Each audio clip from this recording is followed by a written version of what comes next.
السلام علیکم ورحمۃ اللہ وبرکاتہ۔ ناظرین، امید ہے آپ خیریت سے ہوں گے۔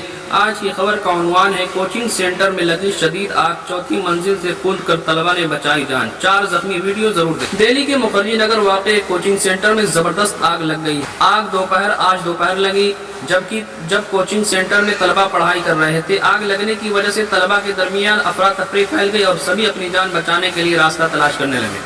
ہر طرف چیخ و پکار بھی مچ گئی اور فوری طور پر آتش زدگی کی اطلاع پولیس کے ساتھ ساتھ فائر بریگیڈ کو بھی دی گئی۔ میڈیا رپورٹس کے مطابق آگ کی خبر ملتے ہی پولیس اور فائر بریگیڈ کی ٹیم موقع پر پہنچ گئی اور آگ بجھانا شروع کر دیا۔ طلبہ کو ریسکیو کرنے کا کام بھی تیزی سے چل رہا ہے۔ تازہ ترین خبروں کے مطابق موقع پر فائر بریگیڈ کی تقریباً 1 درجن گاڑیاں آگ بجھانے میں مصروف ہیں۔ پولیس اور فائر بریگیڈ ٹیم اندر پھنسے بچوں کو بحفاظت نکالنے کی کوشش کر رہی ہے۔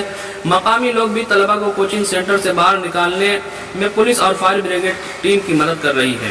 میڈیا رپورٹس میں بتایا جا رہا ہے کہ آگ بجلی کے میٹر میں لگی تھی، جس سے پورے کوچنگ سینٹر میں دھواں بھر گیا۔ کئی خوفزدہ طلبہ نے کھڑکی سے رسیوں کے سہارے کود کر اپنی جان بچائی۔ اس دوران 4 طالب علم زخمی ہوئے ہیں، جنہیں اسپتال میں داخل کرایا گیا ہے۔ کوچنگ سینٹر میں آگ لگنے کی ویڈیو بھی سامنے آئی ہے، جس میں دیکھا جا سکتا ہے کہ ایک کمرے سے دھواں نکل رہا ہے اور طلبہ تاروں اور رسیوں کے سہارے نیچے اتر رہے ہیں۔ کوچنگ سینٹر سے باہر آئے کچھ طلبہ نے بتایا کہ جب کلاس روم میں وہ پڑھ رہے تھے تبھی اچانک آگ لگ گئی۔ کلاس روم میں دھواں پھیلتا دیکھ ان لوگوں نے کھڑکی کھول دی۔ اس دوران نیچے موجود لوگوں نے کسی طرح رسی اور تار پھینکا، جس کو پکڑ کر وہ لوگ نیچے اترے۔ ناظرین، ایسی ہی ملکی اور ملی خبروں کے لیے ہمارے چینل دا سوشل نیوز کو سبسکرائب